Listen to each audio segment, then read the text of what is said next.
A lição de número 6, o propósito de vencer os combates espirituais.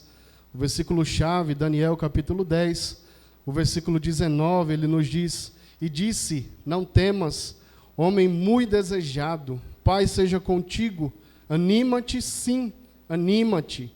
E falando ele comigo, esforcei-me e disse, fala meu Senhor, porque me confortaste.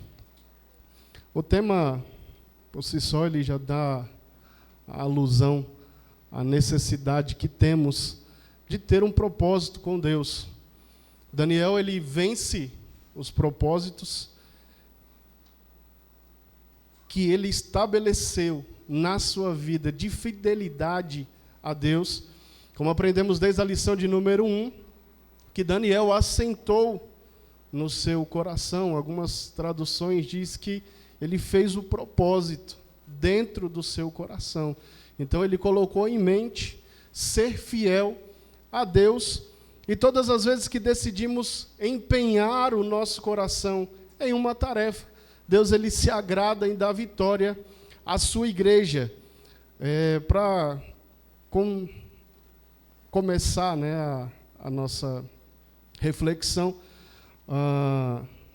o tema combates espirituais, eles trazem muitos enigmas, vamos dizer assim, porque tem muita gente que superestima e outras pessoas que dão muito poder sem tanta necessidade. O mundo espiritual ele é uma guerra real nas nossas vidas e a Bíblia nos dá respaldo para que afirmemos isso com veemência.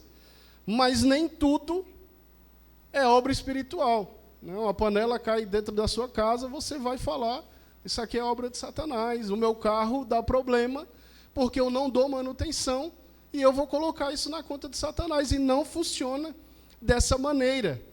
Os embates espirituais, eles têm uma proporção muito mais abrangentes na vida do cristão. A reflexão da nossa revista, ela diz: os combates espirituais enfrentados por Daniel são os mesmos de cada cristão e possuímos os mesmos recursos para a vitória.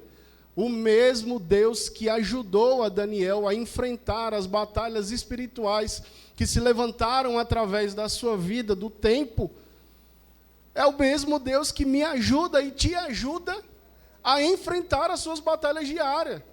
A vida do cristão ela vai passar por esses embates constantemente.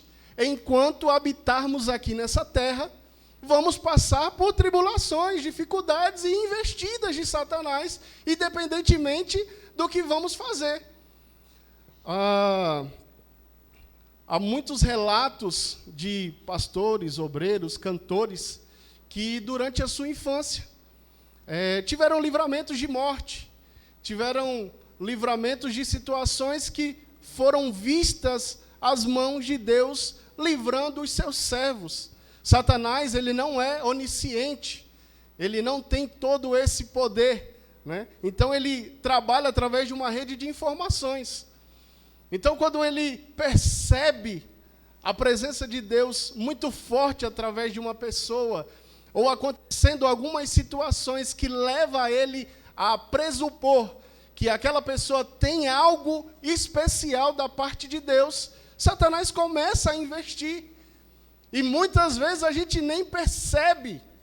Paulo ele diz isso na carta aos Coríntios, capítulo 2, o versículo 15, que quem é espiritual discerne tudo. E essa é a necessidade de sermos uma igreja espiritual. Porque os embates contra Satanás, eles vão se levantar todo o tempo, e a igreja precisa ter esse discernimento para poder enfrentar com veemência as investidas de Satanás contra as nossas vidas. A introdução da lição, ela nos diz: Daniel recebeu uma revelação do Senhor, relatada nos capítulos 11 e 12 do seu livro. A visão foi acompanhada de uma intensa batalha espiritual, de ataques diretos de Satanás ao servo do Senhor.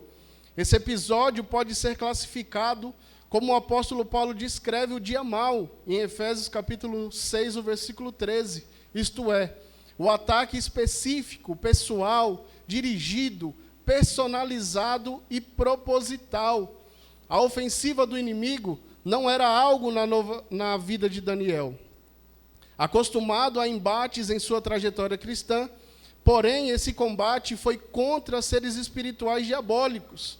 Daniel ficou entre as tropas divinas e as hostes do mal. Assim estamos nós, lutando contra os principados, contra as potestades, contra os príncipes das trevas deste século, contra as hostes espirituais da maldade nos lugares celestiais. Essa lição nos fará atentar uma vez mais para essa realidade espiritual e estimulará a nossa fé no propósito de vencer as guerras que Deus nos confiou para guerrear. Daniel, ele já tinha enfrentado algumas situações durante a sua trajetória, né? E a importância de discernirmos as investidas de Satanás.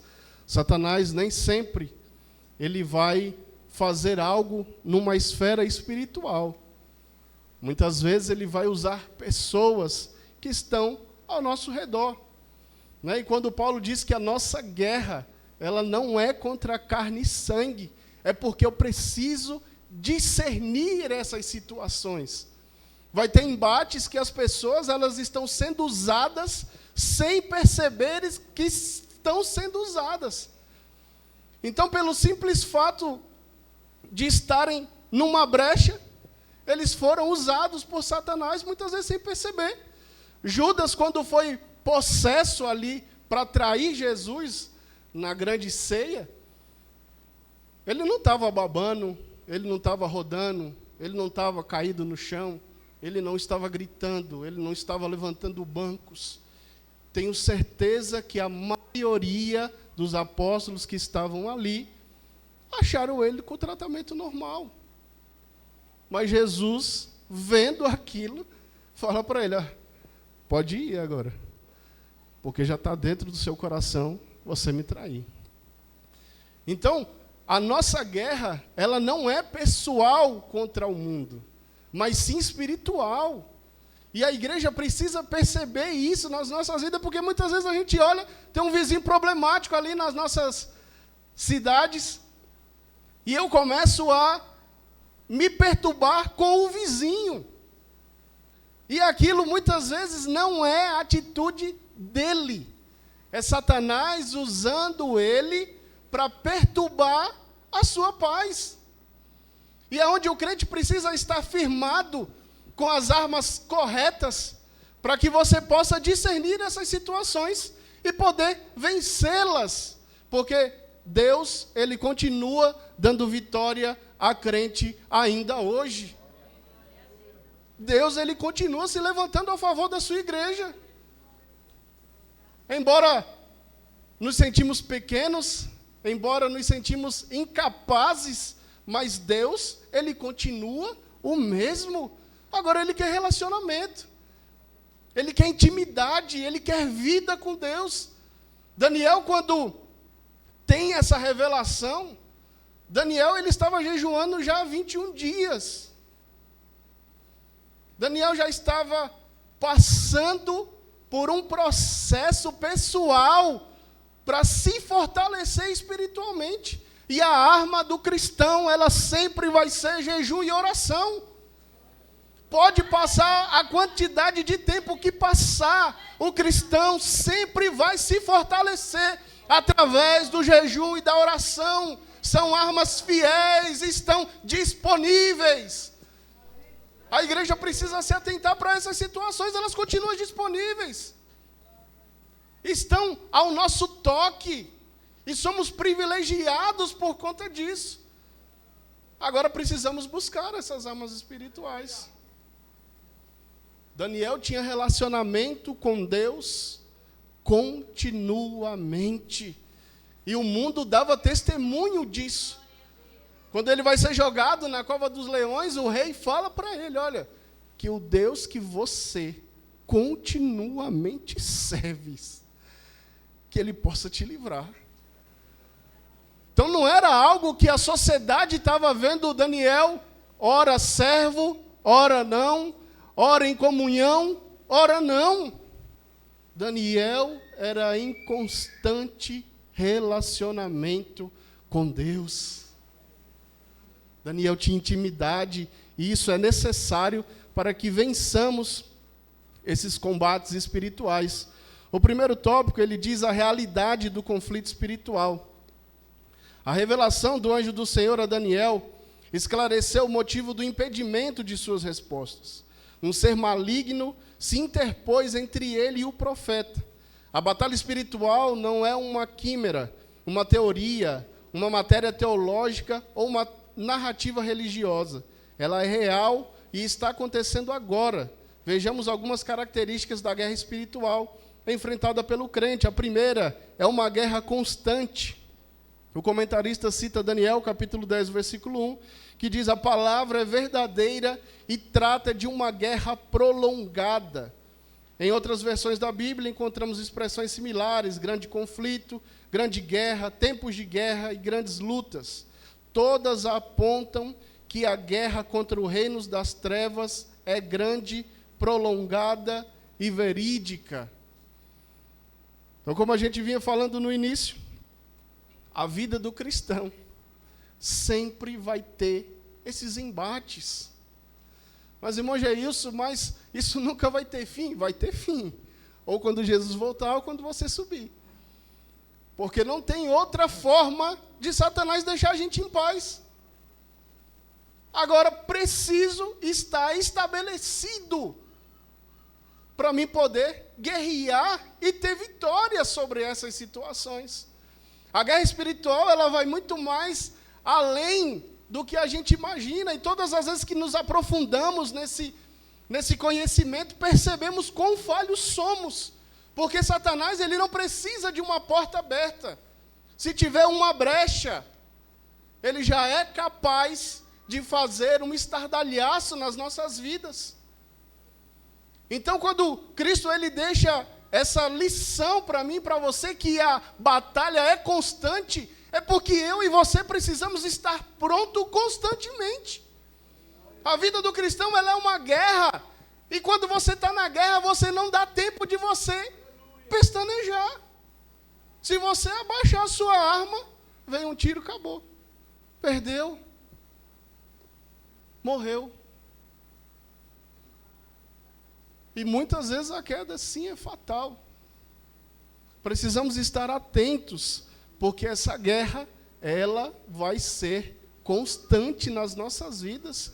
E quanto maior a sua responsabilidade dentro da igreja, maior vai ser o seu combate. Muitas vezes a gente é só congregado, vamos dizer assim, então fazemos parte de um grupo. E não entendemos muitas vezes o que os nossos líderes passam. A dirigente das crianças, a dirigente da mocidade, a dirigente da comissão, os obreiros, diáconos, presbíteros, pastores. Muitas vezes a gente não entende por que eles nos cobram tanto. E muitas vezes a gente não entende por que eles passam por tanta tribulação. A gente fica, meu Deus do céu, meu pastor, ajuda meu pastor, Jesus. Ajuda meu presbítero, ele está passando por tanto aperreio, meu Deus, o que é isso? E quando você vai ver, porque Satanás está investindo constantemente contra o seu líder. E muitas vezes a gente, como liderado, a gente dá oportunidade para Satanás usar a nossa vida também. De não fazer a nossa parte, de não obedecer, de não vir nos ensaios, de não obedecer o meu pastor, de não cumprir escala. E Satanás usa esses pequenos pontos para atrapalhar a nossa caminhada com Cristo, porque isso vai enfraquecendo a nossa fé, a nossa caminhada, a nossa constância. E Deus, Ele quer constância nas nossas vidas cristãs, para que a gente possa suportar essa guerra constantemente contra as nossas vidas. O subtópico a realidade da guerra espiritual no Antigo Testamento. O Senhor deixou registrado em sua palavra os ataques do inimigo contra Jó, contra Daniel e outros servos seus. A batalha espiritual que enfrentamos é uma luta épica contra Satanás, seus anjos e contra as potestades que antes nos dominavam.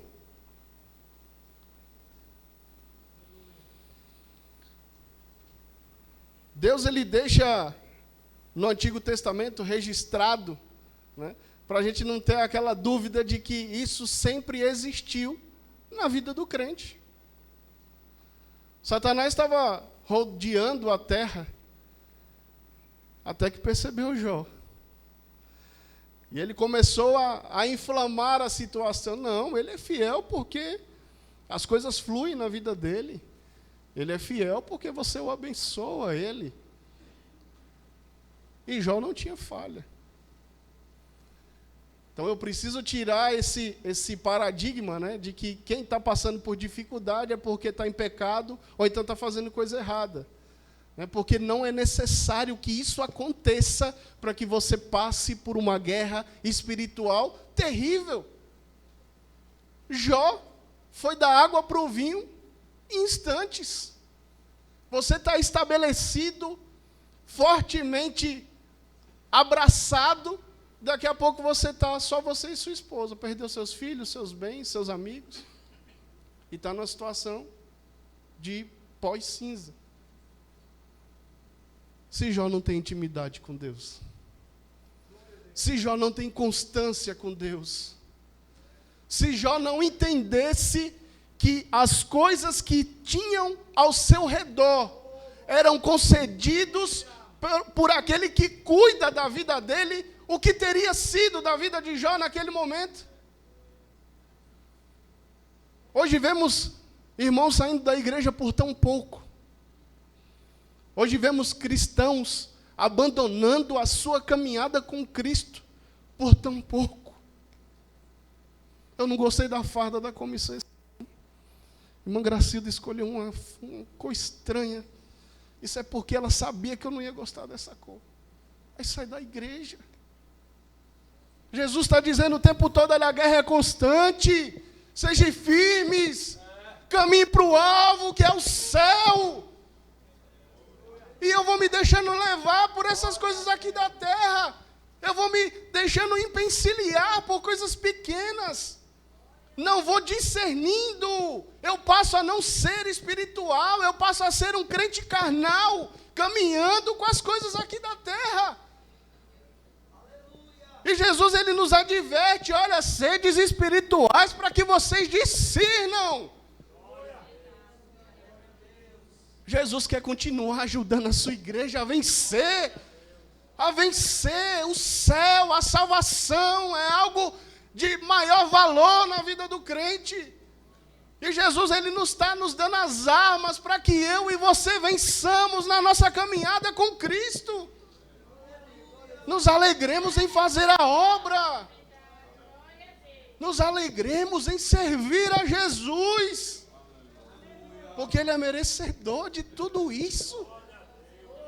Jesus se sacrificou ali naquela cruz para que eu e você tivéssemos a oportunidade de vida eterna, de salvação, de vida transformada.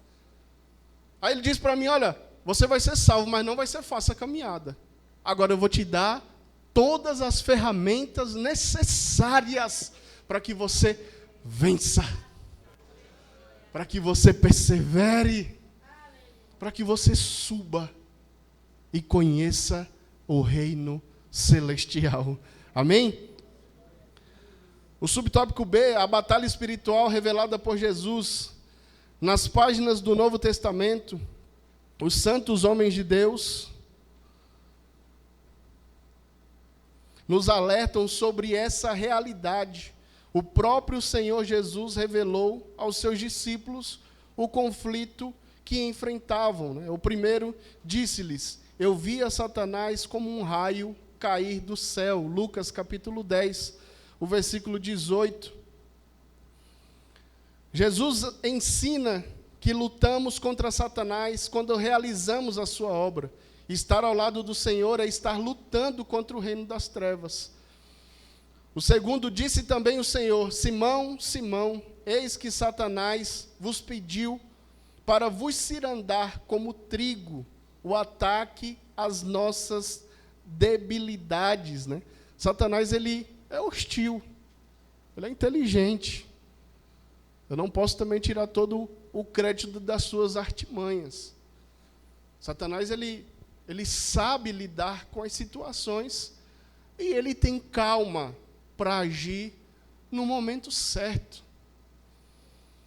Paulo, quando compara o cristão com o soldado romano, dando as armas espirituais para nós, ele está dizendo que precisamos ter atenção, como um soldado mesmo.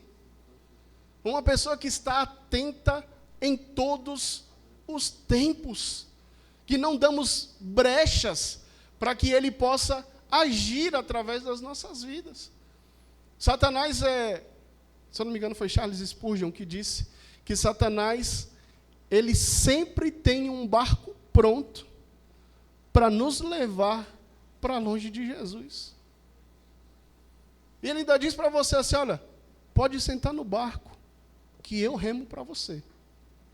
Ainda vou te abanando. Vou soprando aqui, cantando uma música. Eu cantando uma música, qual a música que você quer? Vou remando aqui na calma, na tranquilidade, para longe de Jesus. Isso quer dizer que a gente muitas vezes nem percebe que ele está nos levando para longe de Jesus. Satanás, ele não começa colocando uma grande pedra, não. Ele não começa colocando uma montanha na nossa vida, não. Ele começa colocando de pedrinha, de tropeço, porque a grande eu vejo. Agora a pequena eu não faço conta. A pequena eu vou deixando para lá. Eu não vou hoje não para a igreja. Culto de oração eu não vou mais. Tão chato, 1 hora de joelho.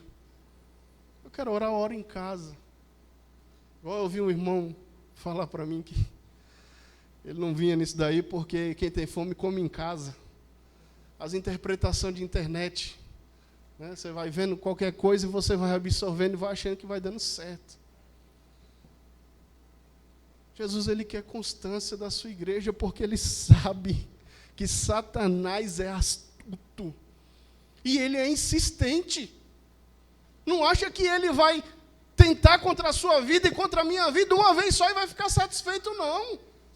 A Bíblia diz que ele fica ao nosso derredor, amando como um leão, faminto, doido para que você dê só uma oportunidade. Vou namorar com o rapaz do mundo, vou converter ele, pastor. Vou namorar com a menina do mundo, é mais fácil eu converter ela, porque o que está em mim é maior. Tem um monte de argumento bonito. Não, o meu dirigente, Deus me livre de eu me desviar por causa de uma namorada. Ela vai vir para a igreja, porque se ela quiser ficar comigo, ela vai ter que aceitar Jesus. Eu passo um tempinho, o irmão começa a não vir mais para os ensaios.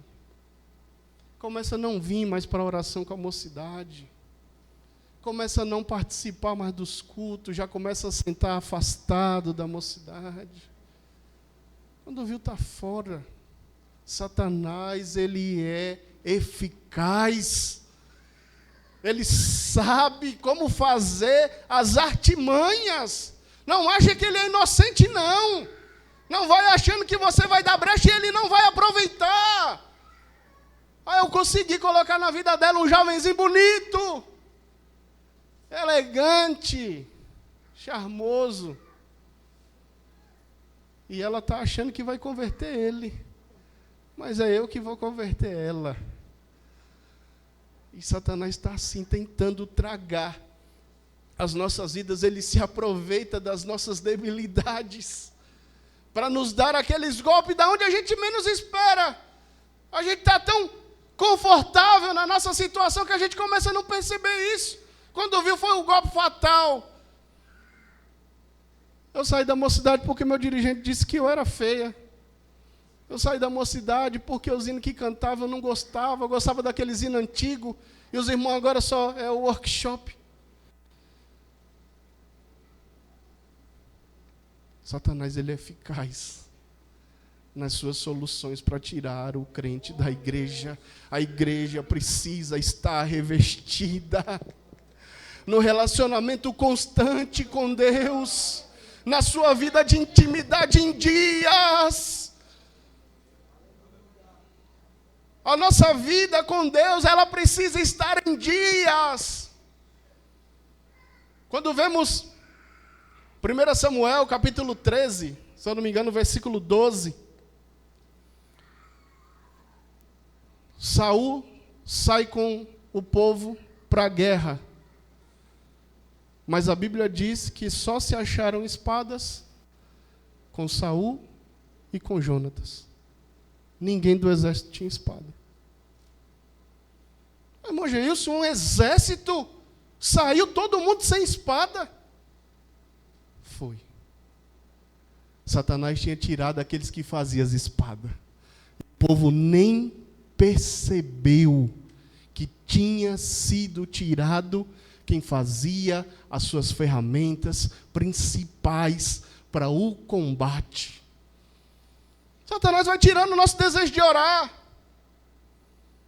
Vai atacando as nossas situações diárias. Vai nos chateando, vai atingindo, vai fazendo. E a gente vai começando a deixar as armas enferrujadas. Eu já não uso mais o meu escudo da fé, que vai apagando essas setas que passam por cima de quem me rodeia, que é o Espírito Santo. Eu começo a não manusear mais a minha espada. Eu começo a não usar mais o meu capacete. E Satanás vai adentrando, vai adentrando, vai adentrando. E como diz o comentarista, essa é uma guerra exaustiva. Mas Satanás tem todo o tempo. É exaustivo para mim e para você. Para Satanás, ele está no ritmo dele. Ele está no tempo dele. Não, vamos na calma. Vamos jogando aqui uma setinha. Vamos aqui colocando a espada aqui por baixo. Vamos jogando um dardo por cima. Vamos jogando uma pedrinha. Vamos fazendo uma especulação aqui. Vamos fazendo uma projeção aqui. Para ele está no tempo dele. Agora para mim e para você é exaustivo. É doído. É sofrido. Mas Jesus, ele dá vitória e força aos seus servos.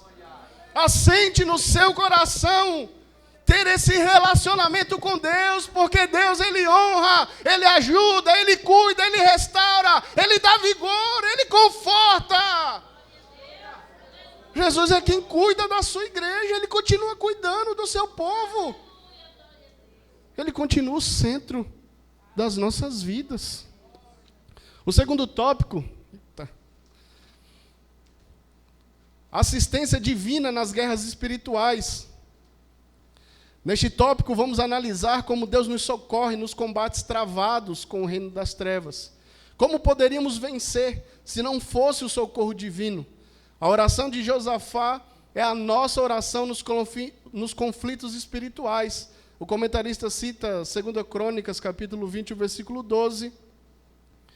Em nós não há força, e não sabemos nós o que faremos, porém, os nossos olhos estão postos em Ti. Se fosse depender da nossa força humana, seria uma guerra totalmente desleal. Nós lutarmos contra as hostes espirituais da maldade. Agora Deus, quando Ele nos salva, Ele também nos dá as ferramentas para lutarmos essas guerras. E o principal, Ele está conosco em todas elas. Daniel, quando vai ser confortado, Deus o chama pelo seu nome. Daniel.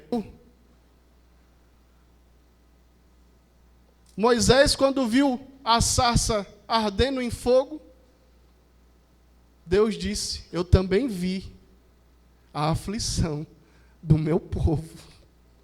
Do mesmo jeito que você estava vendo a aflição do meu povo, eu também estava vendo a aflição do meu povo. Porque eu contemplo a minha igreja. Eu ando contigo dia a dia, lado a lado, testa a testa. Não ache que a igreja está sozinha nesses embates espirituais. Não está. Senão a gente não tinha chance de vencer. Mas Deus, Ele nos consola dizendo: olha, eu serei contigo.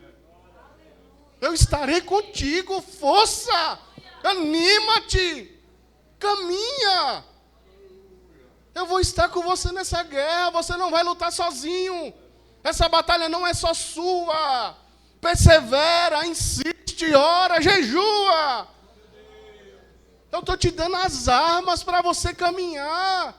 Eu estou segurando na sua mão para você não cair. O que está faltando? Tenha relacionamento com Deus. Estamos vendo uma humanidade ruindo, porque ninguém mais quer ter essa responsabilidade. Eu ia falar dos jovens de novo, mas vai parecer que eu estou atacando os jovens. Jovens, eu amo a juventude da igreja. Cuido da mocidade ali em Bodocó junto com a minha esposa, então eu estou falando para vocês pelo cuidado. Não vemos mais jovens desejando os cargos da igreja. Quando eu cheguei aqui em Bodocó, em 2009, já não era tão acirrado, mas continuava, todo mundo no mesmo intuito. Era uma briga, todo mundo queria ser auxiliar. Era uma satisfação. Você botar um terno, sentava ali na mocidade, era a coisa mais linda do mundo. Só auxiliar agora. Vou servir a Jesus, vou chegar ali, vou ser pastor. Quantas vezes eu não sonhei em pregar ali no Templo Central? Assistindo os irmãos pregando lá, e falei, rapaz, vou pregar no Templo Central? Olha a carreira que eu ia. Desejo. Você viu as meninas? Eu quero ser dirigente da mocidade porque eu quero ajudar também. Eu quero ser dirigente do ciclo de oração. Eu quero ser dirigente das crianças. Eu quero dirigir os adolescentes. Não tem mais esse desejo porque não querem mais compromisso. A igreja não quer mais a responsabilidade com Cristo. De renegar o mundo, de tirar o seu conforto, de sair daquela zona que você acha que está estável. E Satanás está lá, satisfeito com essa situação.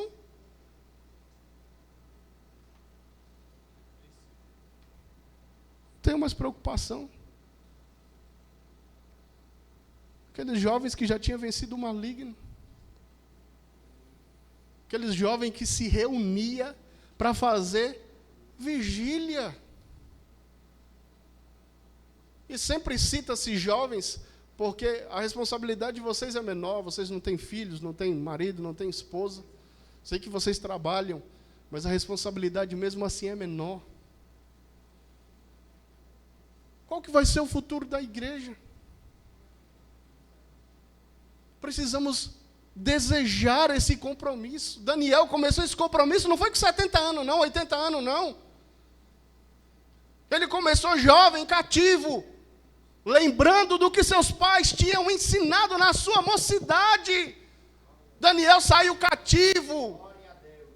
Daniel não chegou lá com status de rei. Ele não chegou governador da Babilônia. Ele chegou lá cativo, tendo que ser obediente, vendo seu povo morrer. Mas Daniel assentou no seu coração não se contaminar. Irmão Jesus, Daniel decidiu não se contaminar, mas passou tantas situações, mas olha a mão de Deus sobre a vida dele.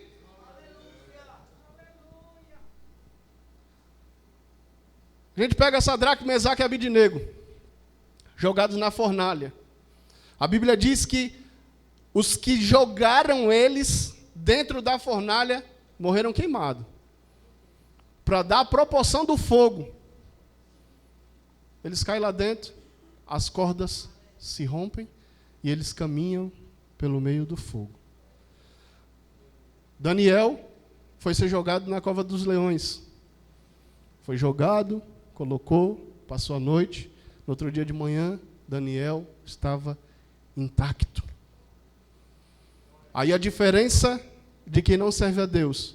Os que tramaram para jogar Daniel na cova dos leões, a Bíblia diz que foram espedaçados antes de tocar no chão. Deus ama e honra quem decide ter compromisso. Não é feio se guardar por Jesus, não é feio ser fiel a Jesus. A gente está querendo se adaptar a uma sociedade que está indo para o abismo. Eu estou querendo trazer o mundo para dentro da igreja. Eu estou querendo que a igreja se adapte ao mundo. Um monte de igreja abrindo com todas as regalias, todo mundo pode casar com todo mundo pode viver com todo mundo pode fazer tudo. Só não pode ir para o céu. Porque não é bagunçado assim. Deus, Ele quer relacionamento. Deus, Ele quer intimidade. E sempre vai ser assim. Não tem como eu adentrar a presença de Deus sem relacionamento. E Deus requer isso da sua igreja. Se alegre por isso. Porque Deus, Ele alerta quem ama. Deus colocou esses tópicos no coração do nosso pastor porque Ele quer despertar a sua igreja. Não é por acaso não, não é por achismo não. Deus continua tratando com a sua igreja. O primeiro subtópico do ponto 2.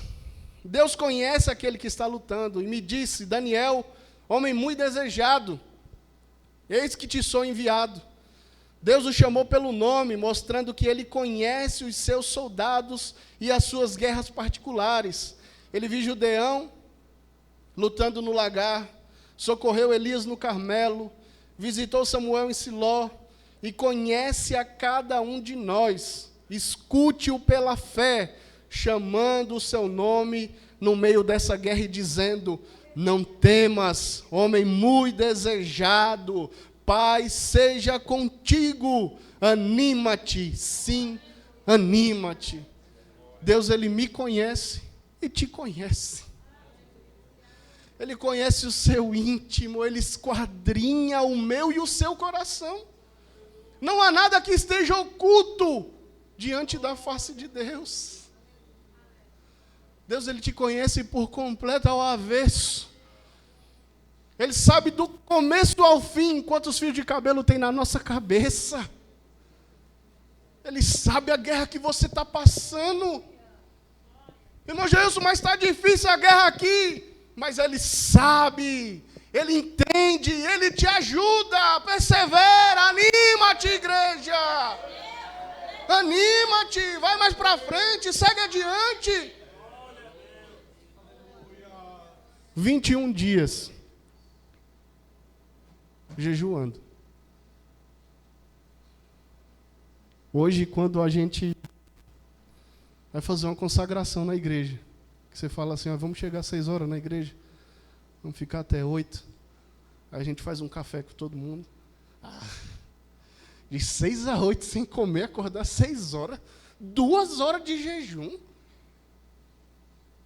Não, presbítero, eu vou morrer de fome. Não. 8 horas eu já estou me tremendo de fome. Daniel estava 21 dias nessa peleja. Porque Daniel acreditava e confiava no Deus a qual ele servia. E ele sabia que Deus mandaria a resposta no tempo oportuno. A gente está querendo desistir no meio do caminho. Anima-te. Caminha um pouco mais, insiste um pouco mais. Você imagina falar isso aí para uma pessoa que está 21 dias sem comer? Passa mais hoje com fome. Mais 22. Eu já passei os 21 a pulso, irmão. Deus, Ele conhece as nossas lutas. Ele conhece a nossa intimidade. Ele sabe a minha e a sua necessidade. Deus, Ele se importa com as nossas pelejas espirituais. Deus ajuda, Deus se levanta, Deus acompanha nossas guerras. A Bíblia diz que Deus disse, desde o primeiro dia são ouvidas as tuas palavras. Olha, Daniel, você passou esses tantos de dia aí orando, mas olha, desde o primeiro dia que você depositou o seu coração. Olha que palavra forte, depositou o seu coração. Você tem com você. Você pega, tira e coloca onde você sabe que está seguro. Daniel depositou o seu coração em conhecer mais a Deus, em ir mais adiante, em ter um relacionamento mais íntimo com Deus. Daniel, ele não se importou com as situações que estavam ao seu derredor. E o comentarista diz que ele vem ao nosso encontro. Eu vim por causa das tuas palavras. Deus perguntou a Daniel: sabes por que eu vim a ti? Porque viriam outros combates, e ele estaria assistindo o seu servo com a sua presença. Essa promessa nos alcança. O combate é prolongado, mas não estamos só. Deus estava dizendo para Daniel: olha, eu estou acompanhando a sua guerra desde o início. E eu ouvi as tuas palavras. E vim a ti por causa das tuas palavras. Deus, ele nos fortalece para o combate. A expressão fortalecer significa endurecer, fazer prevalecer, tornar forte, crescer robusto, sustentar, encorajar, resistir. Tudo isso Deus opera em nossas estruturas espirituais, para que possamos vencer a nossa guerra contra as potestades do mal. Deus é o que me cinge de força e aperfeiçoa o meu caminho, adestra as minhas mãos para o combate, de sorte que os meus braços quebraram um arco de cobre.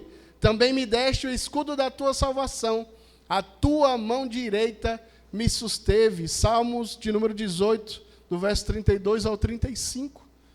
Deus, ele nos fortalece para o combate.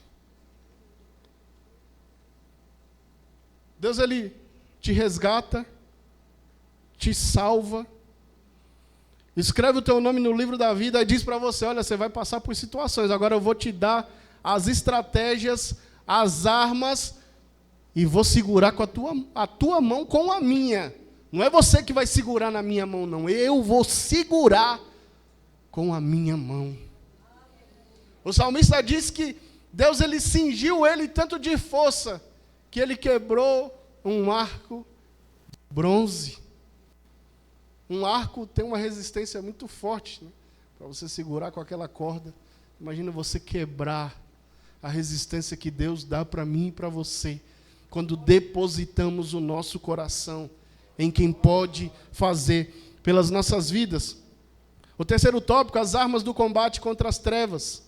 Estejamos conscientes da realidade de que não venceremos a batalha espiritual com armas terrenas.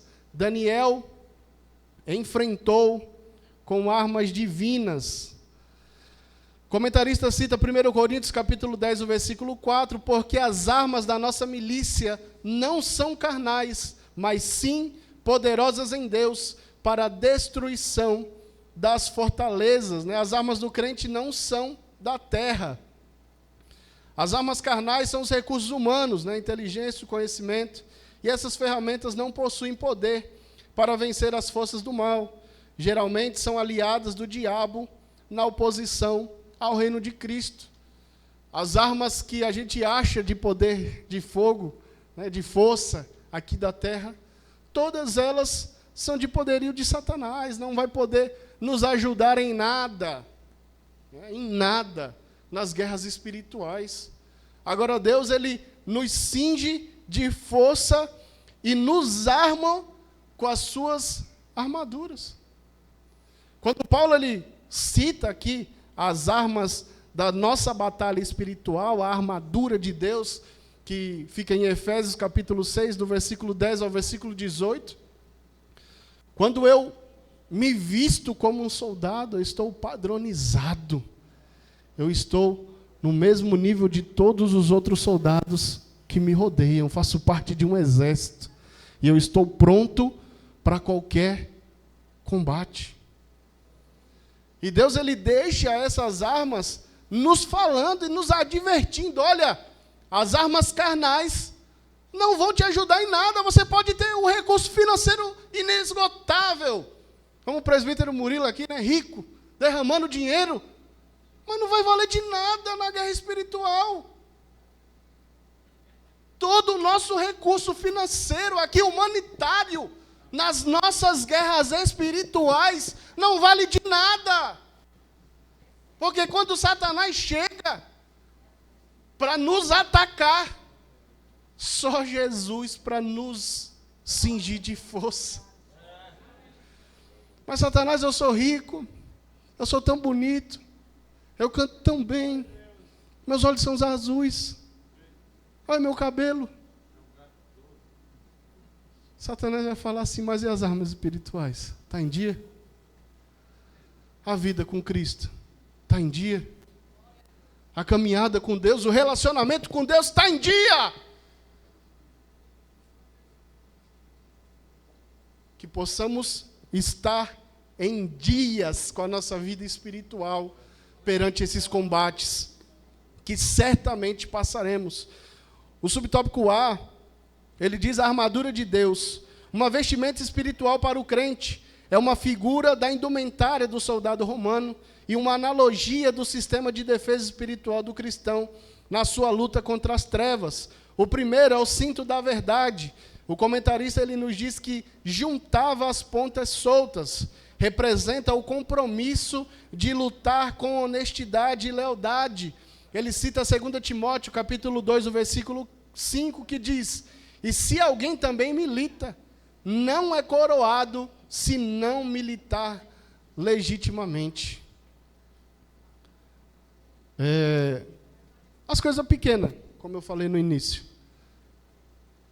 Conta só uma mentirinha. Só uma inverdade. Vou nem chamar de mentira para não ficar tão ofensivo, né? Só uma inverdade. Eu não vou ser mais honesto. Eu vou agir de má fé. Mas uma coisa tão besta, coisa tão simples, uma inverdade. Eu omiti, pastor, a mentira, a verdade, eu omiti. A verdade, eu não menti, não, eu omiti a verdade. É brecha para Satanás. Mas, irmão, isso é uma coisa tão simples. Uma coisa tão simples é uma brecha pequena. E ele não precisa de uma porta, como eu disse no início. Se você der uma brechinha, ele entra e se anda. Seja verdadeiro, seja honesto. A palavra do crente é o quê? Sim, sim, não, não. Se passar disso é o quê? Então ele está dizendo, olha, é pequeno, mas é brecha. É pequeno, mas causa estrago. É pequeno, mas pode destruir uma família. Uma senhora que morava perto da nossa casa lá em São Paulo, meu pai e minha mãe eram coordenador da igreja católica.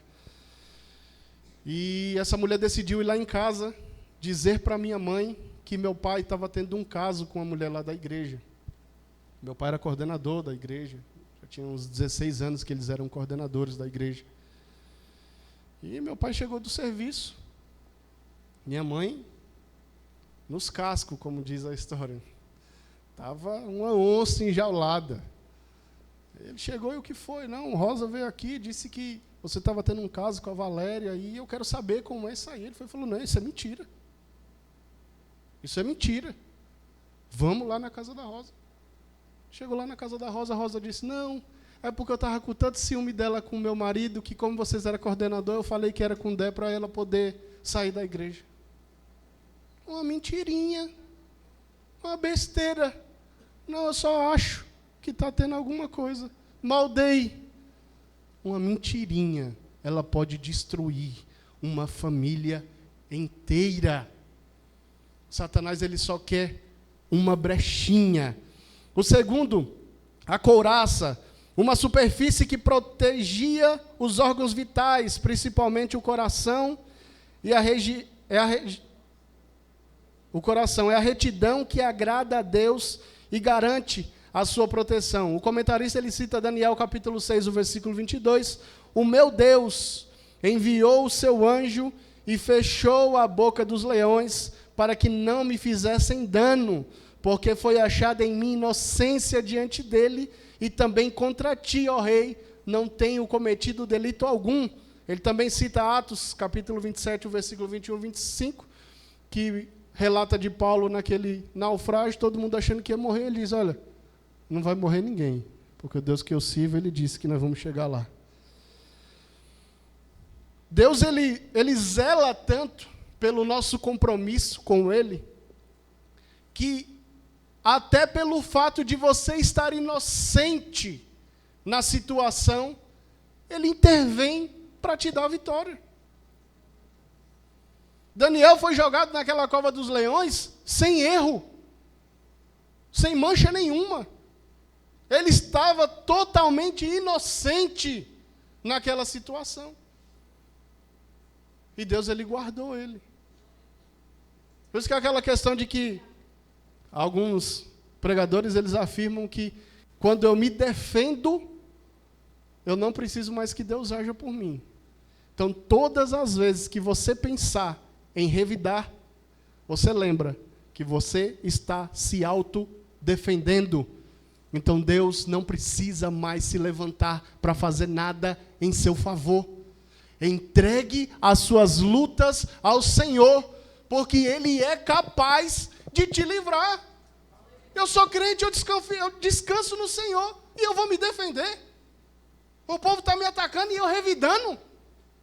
Não. O povo está me atacando, eu estou fazendo o quê? Eu estou orando, eu estou jejuando, eu estou meditando na palavra, eu estou confiando que Deus é quem se levanta para fazer em meu favor.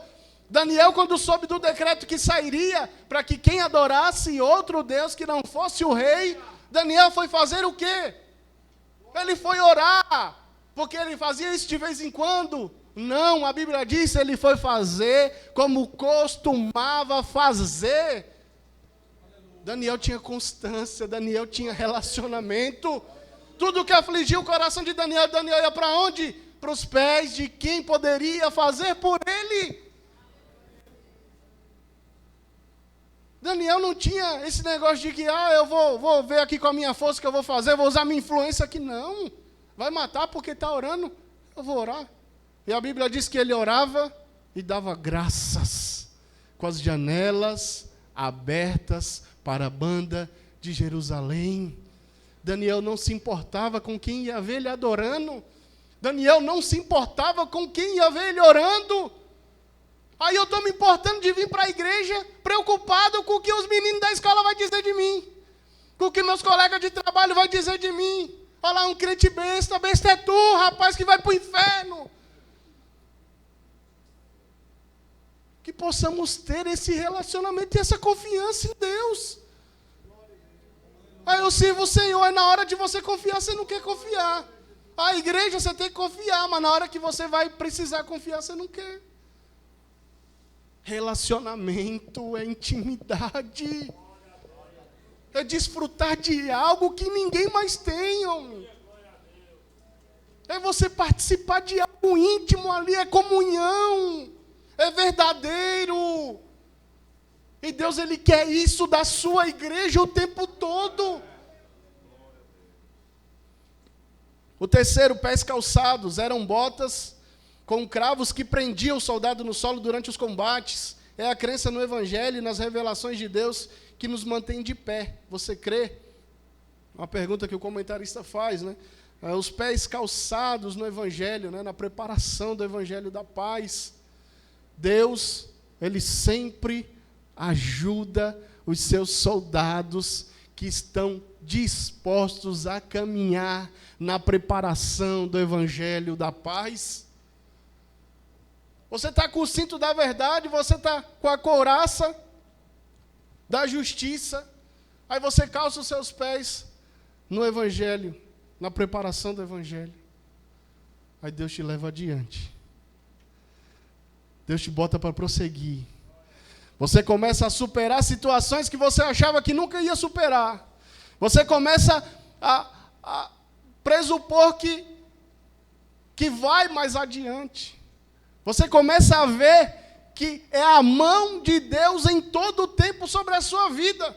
Você começa a enxergar que não era capaz de você ir até ali com as suas próprias forças.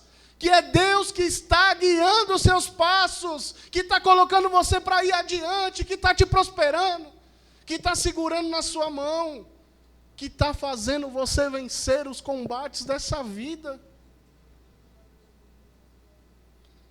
O quarto escudo, o escudo da fé, feito de 2 peças de madeira, protegia o corpo e apagava os dardos acesos, a fé que apaga as setas do diabo. O comentarista que foi escalado pelo nosso pastor presidente, ele compara, né, o escudo da fé.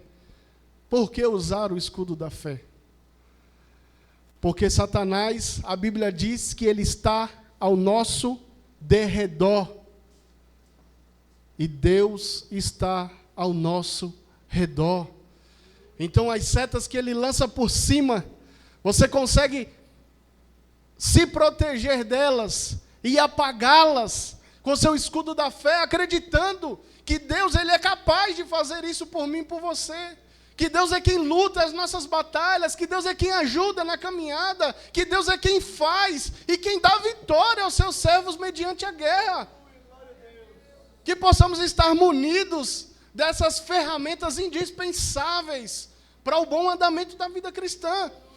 O último é o penúltimo, né? O capacete da salvação protege o principal alvo do corpo do soldado, sua cabeça. Satanás tenta destruir as nossas convicções, nossa alegria, nosso ânimo, nossas promessas, nossas esperanças de um futuro garantido por Deus. Satanás ele lança essas setas que acabamos de falar no escudo da fé, e ele sempre tenta atingir a cabeça. A mente do ser humano é algo fraco demais.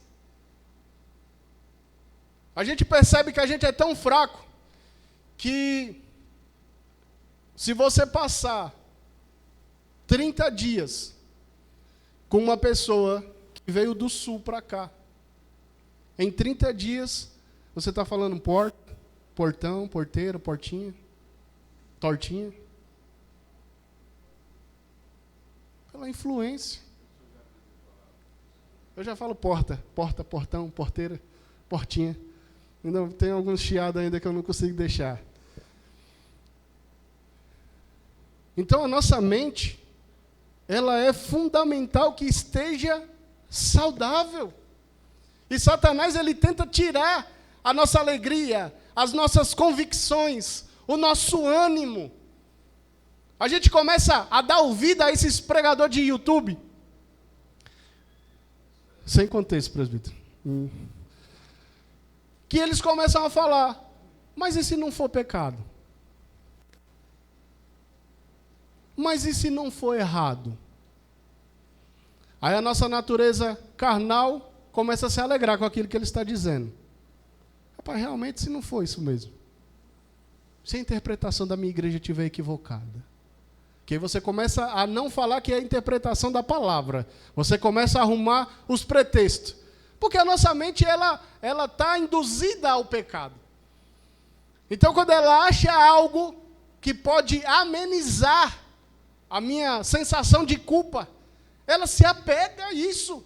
E por isso que precisamos estar com o capacete da salvação em dias, com a nossa convicção, com a nossa certeza, com o nosso ânimo, firmados na palavra, sabendo o Deus a qual eu sirvo, o que Ele requer de relacionamento comigo.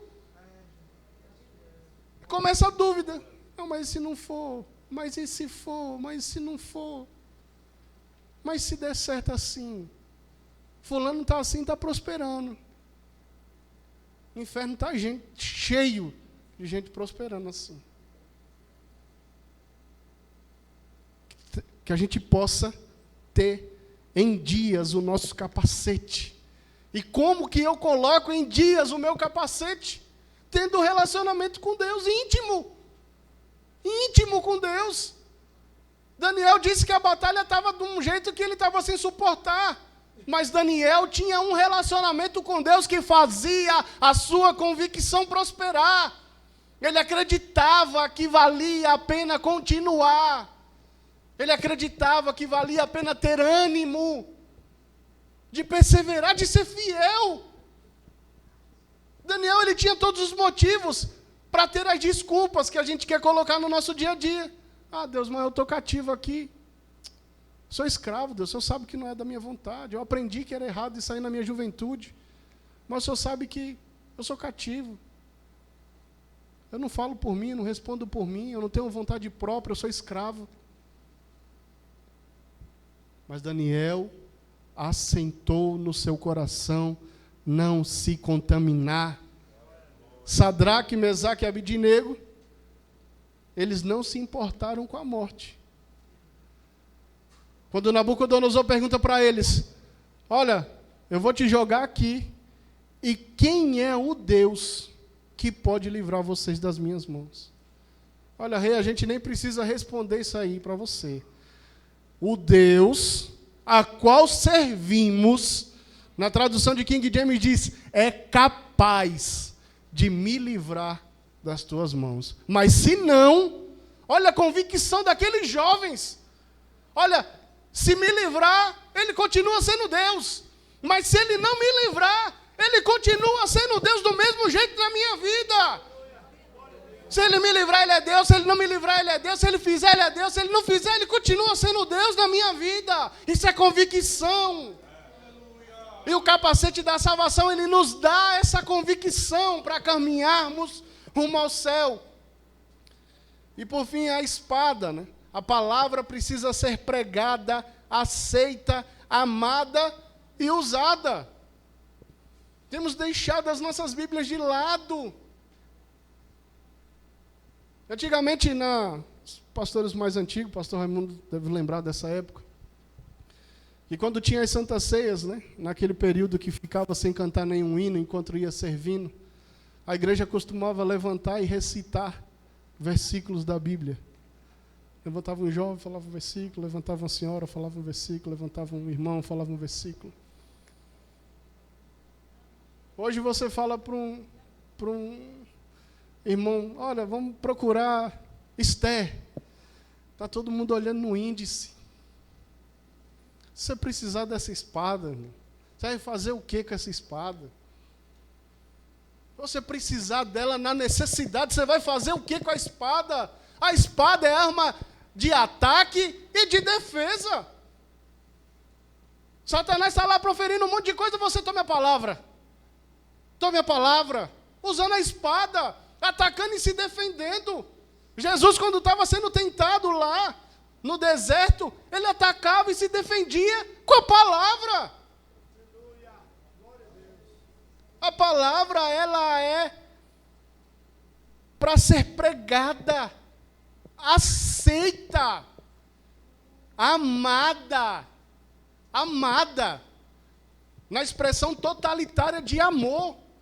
De você desejá-la, de você almejá-la, de você fazer questão de estar com ela. É um relacionamento íntimo. É você fazer questão de todo o tempo você estar com ela. A gente se assemelha ao início de namoro, que toda oportunidade que você tem, você quer estar lá. Você quer falar, você quer ligar, você quer fazer uma chamada, você quer mandar uma mensagem. Assim a palavra, ela precisa ser amada pela igreja de Jesus Cristo, para que no dia que eu precisar usá-la, ela está guardada no meu coração. Possamos praticá-las, né? As práticas da vida cristã, a oração, o jejum, o louvor, a leitura da palavra, a glorificação, são armas poderosas e eficazes na guerra espiritual. O comentarista, ele termina nesse aspecto, que as práticas da vida cristã são as principais ferramentas para que a gente possa combater os combates espirituais que certamente se levantarão nas nossas vidas. Quanto mais próximos a Deus, mais embates sofreremos, né? Mas sempre com a certeza e a convicção de que sairemos vitoriosos. Eu agradeço a oportunidade, em nome de Jesus.